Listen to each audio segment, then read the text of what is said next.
Gene Hackman is widely regarded as one of Hollywood's finest actors, and easily one of its most demanding co-stars. He treated acting like life or death work, total commitment, zero shortcuts, and he expected the exact same intensity from everyone else on set. When someone showed up with a big ego, laziness, or no discipline, Hackman didn't bottle it up. He let them feel it. Across 6 decades, that relentless standard delivered iconic performances and sparked some legendary behind-the-scenes wars. From quiet resentment to 12 straight weeks of getting screamed at, these are the stars who finally pushed him over the edge. This is the truth about the 7 actors Gene Hackman couldn't stand, and the real stories behind every grudge. Number 1. John Travolta. Hackman always saw acting as a sacred craft. Brutal preparation, complete immersion, no excuses.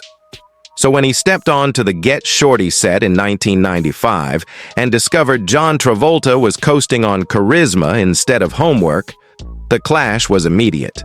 Day 1 set the tone. Hackman had spent the entire weekend memorizing 8 pages of dense dialogue. Travolta casually admitted he hadn't even looked at them. When Hackman mentioned his weekend prep, Travolta just shrugged and said, "Sounds like a wasted weekend to me." That one sentence told Hackman everything.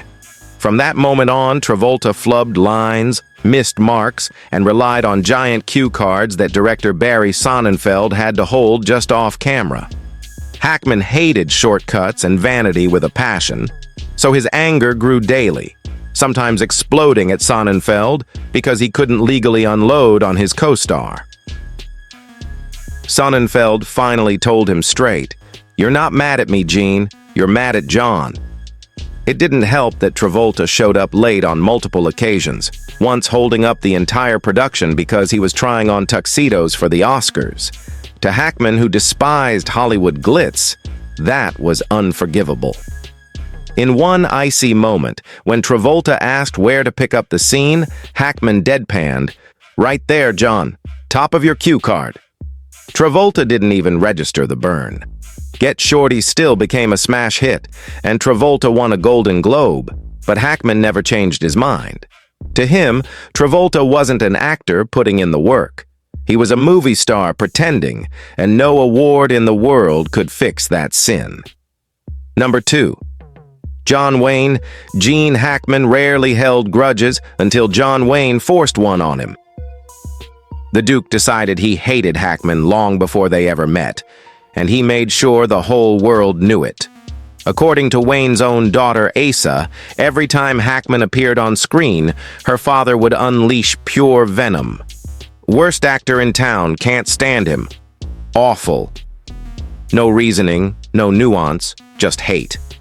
Hackman never publicly clapped back, but the attacks cut deep. He built his career on preparation, honesty, and disappearing into roles, everything Wayne avoided by leaning on his larger-than-life cowboy persona.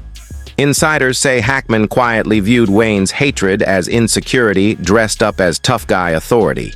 The strangest part? They never even worked together.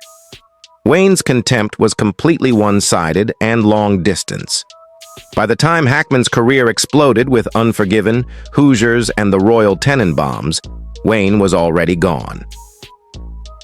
Even Asa later said her father probably would have eaten his words if he'd lived to see Hackman's best work. But no apology ever came. No handshake, no phone call, nothing.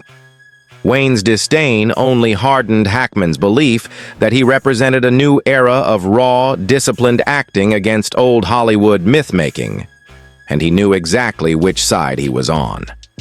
Number 3. Denzel Washington. Hackman never backed down from competition, until he met the one co-star who refused to back down from him. On the set of Crimson Tide, Denzel Washington didn't just match Hackman's fire, he brought his own inferno, turning every scene into a full-on battle for dominance. Hackman showed up like a drill sergeant, every line locked, every beat rehearsed to death. Denzel rolled in loose, instinctive, and absolutely fearless. What Hackman saw as dangerous improvisation, Denzel saw as freedom. And suddenly the submarine power struggle on screen was happening for real. Denzel later put it bluntly, "I've never been intimidated by another actor. This is my house. You walk in my gym, we're going at it." He respected Hackman as a legend, but he wasn't about to be dominated.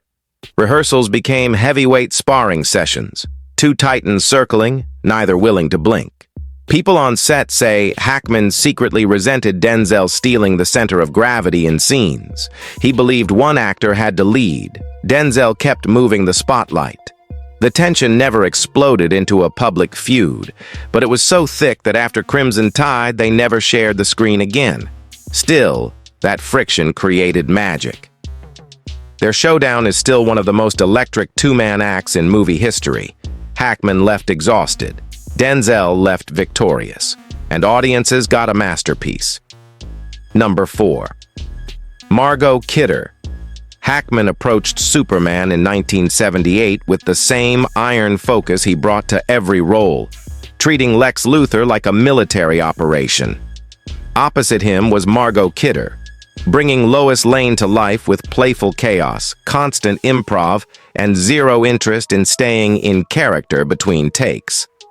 From the first day, their styles were oil and water. Hackman stayed buried in Luthor's menace.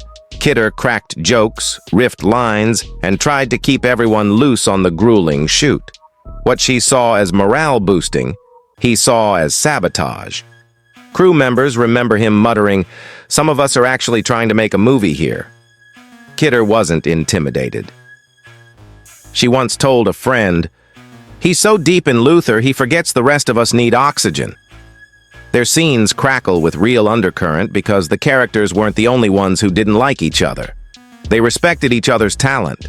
Hackman called her instincts razor sharp. Kidder called him a force, but they never became friends. When the Superman chapter closed, they both knew their approaches were too different to ever mix again. Number 5. Richard Harris. Few things hurt Gene Hackman more than being forgotten by someone he'd bled alongside. So when he arrived on the Unforgiven set and Richard Harris acted like they'd never met, despite having made a movie together years earlier, it stung worse than any argument. Harris genuinely didn't remember. Hackman never forgot. To him, it felt like disrespect for the grind they'd once shared. He never confronted Harris directly, but he carried that quiet rage right into the work.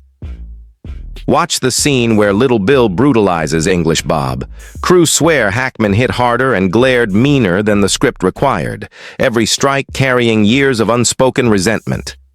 Harris later laughed, "Gene beat the hell out of me like he really meant it." They stayed polite, never cleared the air, and went their separate ways. The beating in Unforgiven remains the only public record of a grudge neither man ever talked about. Number 6. Liza Minnelli. Some feuds are about ego. This one was about two completely different planets colliding. On the cramped boat set of Lucky Lady in 1975, Gene Hackman demanded silence and focus.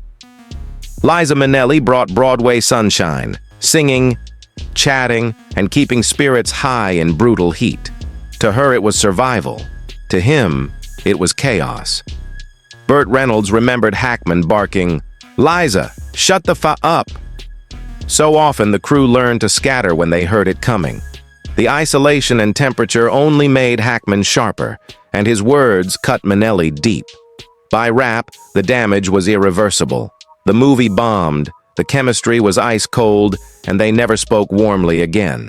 Hackman saw distraction. Minnelli saw a joy killer. Some relationships just aren't meant to survive a boat in Mexico. Number 7. Wes Anderson. Gene Hackman had zero patience left by the time 32-year-old Wes Anderson chased him down for the Royal Tenenbaums. Hackman didn't want the part, didn't like the script, and definitely didn't respect a young director famous for pastel symmetry and quirky perfectionism. Once filming started, every day was war. Anderson's meticulous blocking clashed with Hackman's old-school rhythm. Hackman's legendary bluntness terrified the crew. Stories include him calling Anderson a C, telling him to pull up your pants like a man, and reducing Angelica Houston to tears. Bill Murray even showed up on days off just to run interference. Anderson later admitted, "I was probably too young, and it annoyed the hell out of him." Hackman said he never understood the movie while making it. When the final shot wrapped, Hackman walked off set without a goodbye and never spoke to Anderson again. In the end, these 7 battles show exactly who Gene Hackman was: brilliant, ferocious, and utterly uncompromising.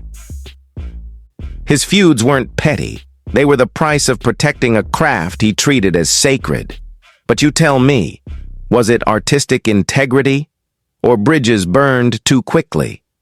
Drop your take in the comments, smash that like button, and subscribe for more untold Hollywood war stories you won't find anywhere else.